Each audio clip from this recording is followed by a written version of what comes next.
Hello friends, my name is Gauri Shankar Ekwar and today I am going to discuss ratio analysis, widely used ratios in credit appraisal and their understanding. Basic concepts before ratio analysis. As we know, the ratio analysis is dependent on profit and loss account and the balance sheet of a company and the firm.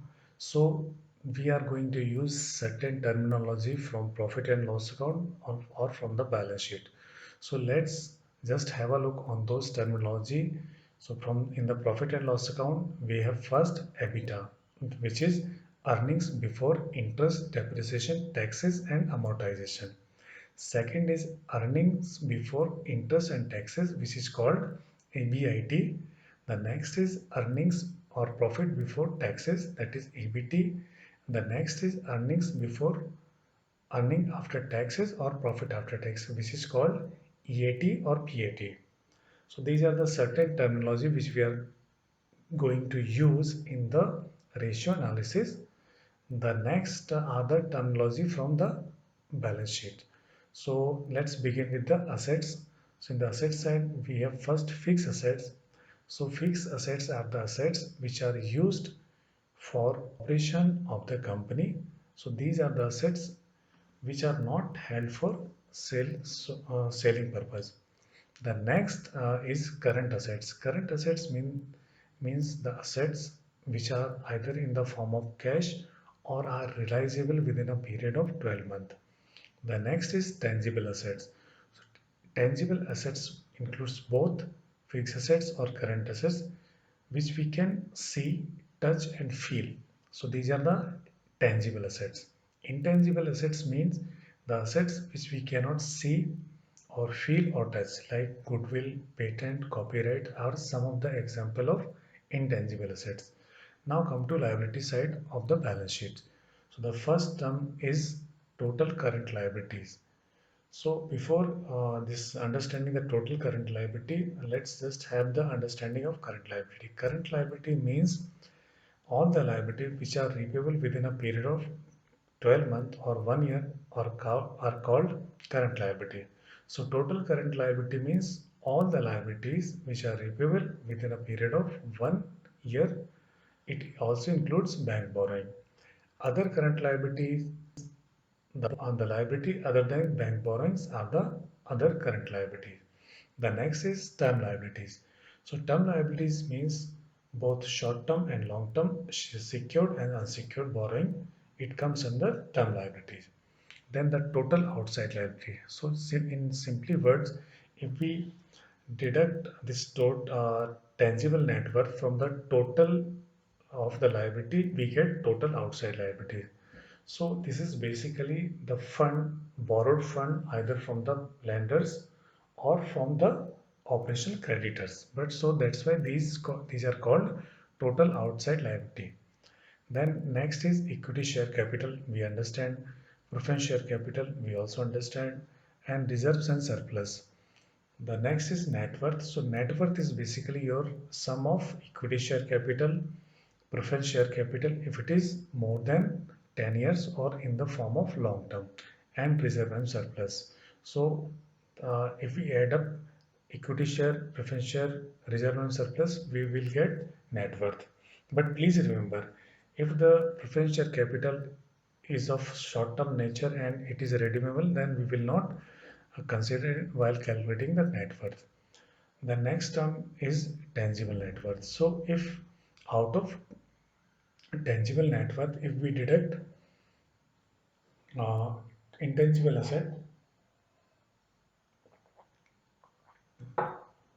we get tangible net worth.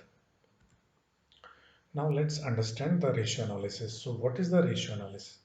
Ratio analysis means the relation of two values and to draw certain conclusion based on those two values. So basically it's a proportion of two values so that we can compare those value to have certain meaning out of these two value which we are going to compare. So if we take a small example, we can take an example of tea making. So we know while making tea, we need two, three ingredients like milk, water, sugar, tea leaves. Okay, so then if we want to make 2 cup tea, then there is some certain proportion of milk, water, tea, and sugar. So basically, this proportion of the ingredients is called ratio. So in the financial terms also, in the financial statement, when we use two value to drive their proportion, it is called ratio analysis of financial statement. The second is, what is the need of ratio analysis? So to understand the need of ratio analysis, we can simply put in a word that, as we know that we do ratio analysis for the financial statement.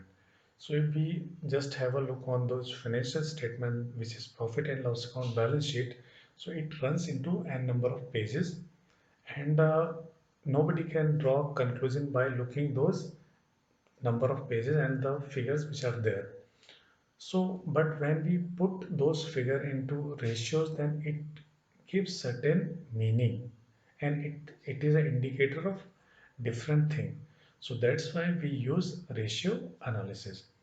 Which are the major ratios being used in credit appraisal?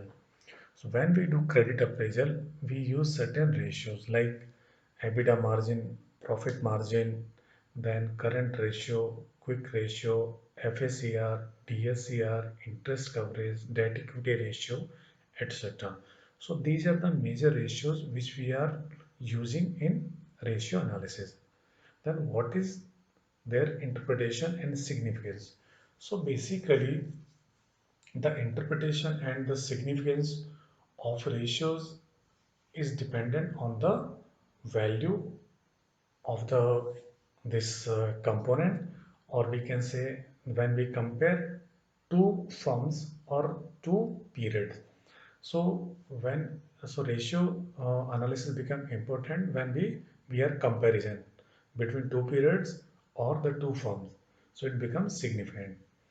When do these ratio becomes important? Okay, so these ratio becomes important when we want to draw certain conclusion out of those values. Okay, why the formulas are important? Okay, so we know that for calculating the ratio we have to follow the formulas. So the formulas are, why these formulas are important? Because if we use those formulas, then only we can draw the same conclusion which anybody can draw out of those formulas. Otherwise, if we change the value of nominator or denominator based on our wish and whims, then the interpretation would be different for different people. So just to have uniformity or standardization in the ratio, we use predefined formulas based on certain logic. Okay, and the last is types of ratio. So ratios, there are 4 5 types of ratio. First is profitability, solvency ratio, liquidity ratio, gearing ratio, and turnover ratio. So in profitability, we see EBITDA margin, net profit margin. In solvency, we have interest coverage, debt service coverage ratio. Liquidity, we have current ratio, quick ratio.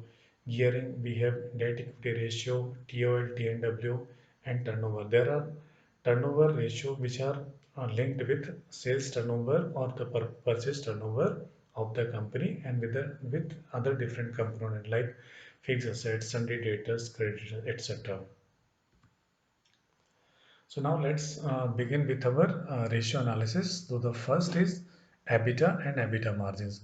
So as we have understood that these are the first thing which the banker look in the profit and loss account of the company or the firm, because it is a first choice of the banker. Reason being, because bankers are interested in two things. First, interest on the loans, and second, the principal repayment, that is debt servicing. Because whenever we give loans to the borrower, we are expecting only two things: that regular interest payment to be done by the borrower and the repayment of principal payment. So EBITDA gives an indication of debt servicing capacity. we will see this capacity, how we can arrive this capacity. So basically, interest coverage, debt service coverage ratio, and EBITDA, debt to EBITDA, are the ratios derived from EBITDA. We'll see those ratio in the next slide. Then EBITDA margin, we use EBITDA margin. It is an indicator of profitability. It becomes relevant when we see this EBITDA margin of 2-3 years, past 2-3 years, and the projected years. And it also becomes relevant when we compare this EBITDA margin with an industry of this company or other company, other peer group of the same industry. So we can draw certain conclusion that the company is doing good or not good. Okay. The next is net profit and net profit margin. So net profit is basically our profit after tax. So this is the second choice of the banker after EBITDA. So this is the second choice which we bankers are interested. It is an indicator of operational efficiency of a business model and the management. If debt servicing is largely taken care at EBITDA level, then why net profit is important? Okay, so yeah, it is a good thing that basically for bankers, the debt servicing and interest servicing is taken care by EBITDA. But why this profit after tax is important then for the banker, and why we calculate net profit margin? So basically, it is an indicator that operational efficiency of the business model and the management. So the business, anybody who is running the business, it is not only running the business for the bankers to just service the interest and to pay the loans. They are also expecting certain dividend out of this business, and the dividends will come when only the company is making some profit. Okay, so this is another important ratio from the profit and loss account. The next is current ratio. So we are starting now the ratio which are derived from the balance sheet. So it is an indicator of liquidity position of the firm or the company. The current ratio is equal to current assets divided by current liability. So current assets means the assets which are available in cash or converted into cash within 1 year or within operating cycle, and the liability means liability which are repayable within 1 year. Okay. Now, next question is, what should be the ideal ratio? Is it 1.25 or 1.33? So we see that mostly in working capital, we are stipulating this 1.33 as a financial norm for the current ratio. So if we just want to find out the reason why this 1.33, why not 1.45, or why not 1.555 or 50? So basically, this ratio, this 1.33, the value comes from the second method of lending of the Tandon Committee. As per second method of lending, uh, the margin of total current asset is 25%. So suppose the total current asset is 100 crore, so the margin would be 25%. So it means the 75% can be funded by the bankers or the lenders. So in that case, if the total borrowing are the 100, then 25 will be brought in by 25 will be brought in by these promoters, and 75 would be funded by promoters. So the ratio would be, if we divide by this 100 divided by 75, we will get the ratio 1.33. Regarding 1.25, it is important because as per first method of lending, the margin, the minimum margin which is stipulated, it is 25% of working capital gap. So the working capital gap means current assets minus current liability.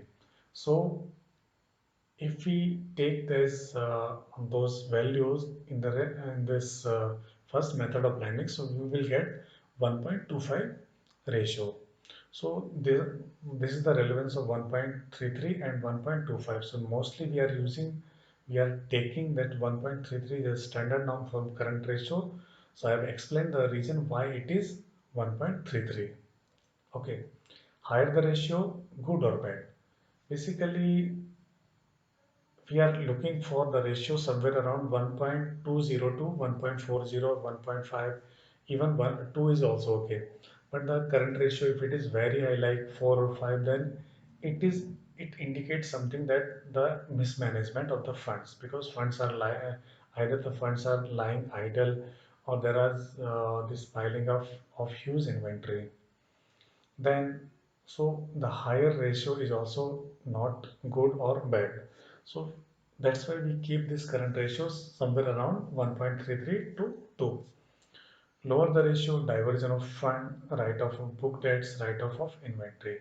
So if it is a lower current ratio, it gives certain indication, but subject to the industry norms. Because whenever we are doing analysis, we need to compare this ratio with the industry in which the firms is operating. Suppose if I'm doing some analysis of current ratio for a particular firm which is into iron and steel industry, so I need to check what is the current ratio of this industry. So if my ratio of this firm is somewhere around that ratio of industry, it means that the firm is doing as per the industry.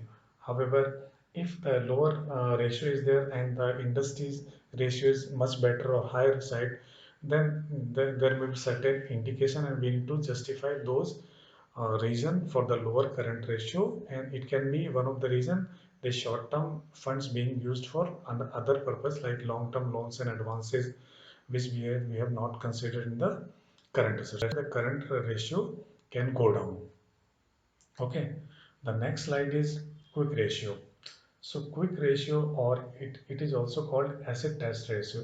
It is also an indicator of liquidity position of the firm. Quick ratio is equal to current asset minus stock in trade divided by current liability. Why are inventories or stock excluded? Because if we have a look on the current asset, this ingredients of current asset, we find cash, bank balance, sundry creditors, and short-term loans and advances, then stock in trade, this work in progress, and finished goods. So if we analyze those ingredients, we will find that mostly, other than the stock in trade, all assets are highly liquid. So those assets can easily be converted into cash or cash equivalent, but the stock in trade, it will require some time because we need to find some buyer who can buy it. So that's why from the quick ratio, for the quick ratio, we deduct stock in trade from the current assets. Higher the ratio, better the liquidity. This is the indicator. Our next ratio is debt equity ratio. So debt equity ratio, the formula is term liabilities divided by tangible net worth of the company or the firm. Term liabilities means long-term borrowed funds. T&W or tangible net worth means net worth minus intangible assets like goodwill, patents, copyright, etc. Net worth means shareholders fund, equity share capital, reserve and surplus, and long-term preference share capital plus quasi equity also. So this debt equity ratio is an indicator of leverage of the firm. Lower the ratio, higher the scope for leverage. Ideally should not be more than 3 if average margin is considered as 25%. So the reason being it should not be more than 3, because whenever we fund this long-term project or long-term loans, so there is a average margin we stipulate is 25%. Okay, so suppose there is a requirement of total uh, total project cost is 100 crores, so 25% margin would be there. So 25 crore would be brought in by the promoters and 75 crores would be funded by the banker. So in that case, the debt equity ratio becomes 3:1. Debt to EBITDA. Debt to EBITDA is a very important ratio. Few bankers use it and few do not. But what is the relevance of debt to EBITDA? So before starting, the formula is debt divided by EBITDA. So debt means long-term borrowing plus short-term borrowing. So the relevance of the debt to EBITDA ratio is to fix the repayment schedule for the proposed borrowing. Okay, so let's take an example. Suppose my total debt is 100 crore and my EBITDA is 10 crore per annum. So I am generating my EBITDA at 10 crore and my debt is 100 crore. So it means it requires 10 years to pay off my entire debt obligation. So while this designing my this repayment schedule for this loan, at least I need to give 10 years to the company, and accordingly we need to leave some margin so that the company can pay off the taxes and other expenditure, and so that the profit can go to balance sheet also. So while fixing the repayment schedule, the debt to EBITDA ratio is a good indicator of solvency. And basically the capacity of EBITDA to service the debt. For existing loan, an indicator of repayment capacity in a given time, higher the ratio of the repayment capacity. So if the debt to EBITDA ratio is very high, it means the EBITDA is very low level and it requires long term tenor for repayment of this loan. Lower the ratio, higher the repayment capacity. So suppose if my total debt is 50 crore and my EBITDA is 25 crore, it means the firm can easily pay off the entire debt obligation within a period of 2 years. So accordingly, the repayment schedule can be fixed for this kind of loan. And so the debt to EBITDA ratio is a very important ratio for this repayment capacity, uh, for assessing the repayment capacity of the firm or the company. And the next ratio is TOL TNW. So the TOL TNW ratio, it means total outside liability divided by tangible net worth. So total outside liability means total liabilities minus TNW. That is tangible net worth, or net worth is equal to equity share capital plus reserve and surplus plus quasi equity plus preference share capital, that is long term, minus revaluation reserve. So we'll get the net worth, and tangible net worth is equal to net worth minus intangible assets. So what are the intangible assets? We have already discussed. So what is the relevance of TOL TNW? It is an indicator of overall gearing. So when we see debt equity ratio, so basically there we are just seeing the total debt and the proportion of equity, okay, for funding of the asset. But when it comes to TOL TNW, it is the overall gearing of the company. So like suppose there is 100 crore of liability and there is shareholder fund of 75 crore, and 25 crore is a borrowed fund, means the borrowed fund or from the operation creditor. So in this case the TOL TNW is very less and less than 1. But if it is vice versa, then the TOL10W would be okay. So basically, it is an overall indicator of how the total funding of this company is done, how this fund and the company or the firm is using the promoters fund or the borrowed fund. So higher the ratio, it means lesser promoter skin and considered risky, because the business is basically run on the borrowed capital.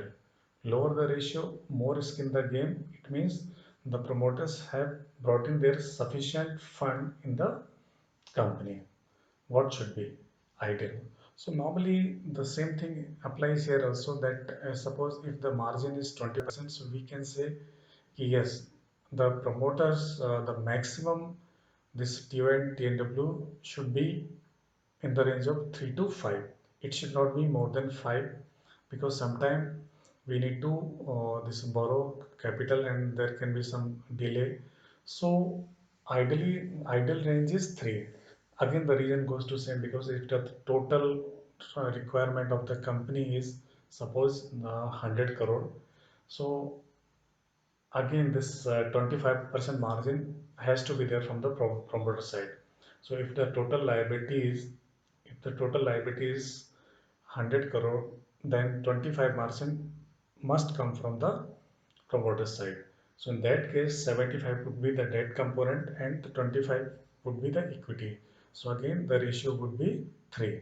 So TOL and TNW in the range of 3 to 5 is comfortable.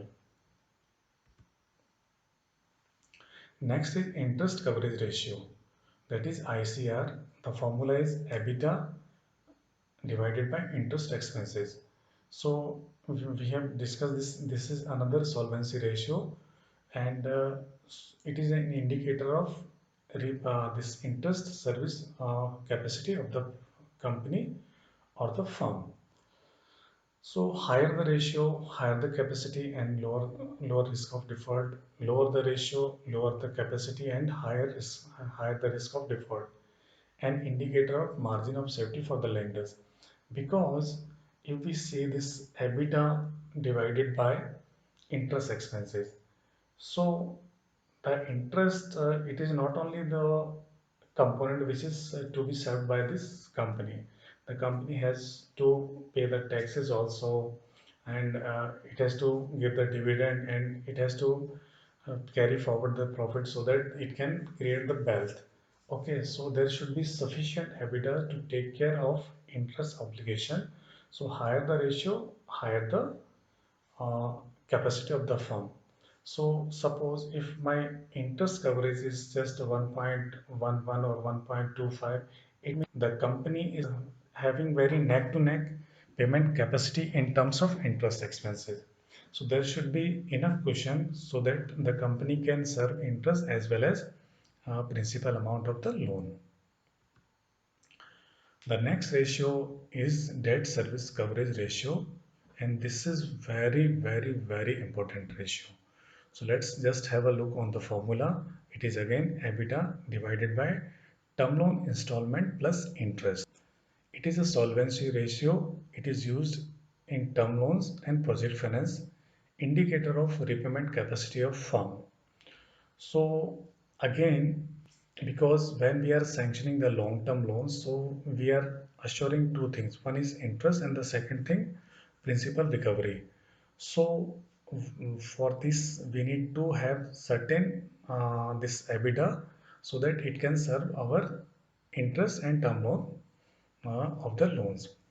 So here we calculate three types of ratio of DSCR, that is minimum, maximum, and average DSCR. Okay, so let's understand for what period we calculate the DSCR. So we calculate the DSCR for the entire repayment schedule of the loan. So suppose if my loan is of 15 years, so I will calculate my DSCR for the 15 years. Okay. So out of those 15 DSCR, I will find out my minimum and maximum DSCR. Now, the interesting thing is average DSCR.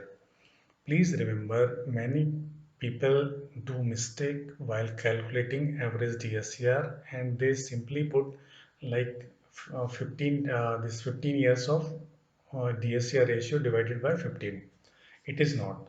So for calculating the average DSCR, we have to add the denominators of all the years and divide it by the all the denominators of the repayment schedule. Okay, so in that way, the formula is given the EBITDA of year 1, EBITDA of year 2, EBITDA of year n divided by installment plus interest of year 1, year 2, year 3. So by this, we will get average DSCR.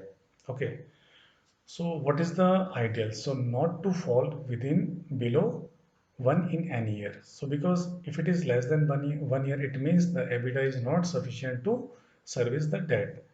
Help in structuring the repayment schedule of the term loan. So this debt service coverage ratio, because it is solvency ratio, it is a very good indicator and the tool for repayment schedule, fixing the repayment schedule of the company so that the company can serve the debt easily and there is no chance of default. Then the next is asset coverage ratio, an indicator of availability of assets for repayment obligation in case of default. So this is the worst case scenario. We suppose if tomorrow the company goes into liquidation, then what are the assets which we are getting out of the sale of asset. So here we use ratio. One is fixed assets coverage ratio, that is equal to next fixed assets divided by total borrowing. It is useful in term loan and project financing, and it is also used as financial covenant. In case of working capital, asset coverage ratio can be considered because there is in case of working capital, the lenders have first charge on current assets and second charge on fixed assets. So since second charge is already this charge to term lenders, that's why here the overall coverage ratio becomes important, because FACR would work in case of term lending. So asset coverage ratio equal to fixed assets plus current asset divided by total borrowing. So what should be the ideal ratio? It should be at least 1.25 times, because if I'm giving a loan of rupees 100 crore, I would expect at least the security with certain margin. Okay, so that's why if I'm giving the loan of 100 crore, I will take the security or collateral security or primary security having value of at least 125 crore. Okay. And the next is financial covenants. So these are the terms and conditions based on financial indicator. The purpose of putting this covenant is to put restriction, monitor, and bring discipline. Examples are: current ratio should not fall below 1.33 in any year, minimum FACR to be 1.225, minimum DSCR should be not less than 1.10 in any financial year. Okay, so when we sanction a credit facility, we put certain financial covenants, whether it is working capital or term loan. Okay, so that we can monitor the financial progress, and we can also bring some discipline so that company maintain at least this financial covenant. Otherwise, it will be treated as event of default. Okay, so that's why we put this financial covenant based on the ratio analysis which we have done. So that is all. So thank you for watching my video, and all the best.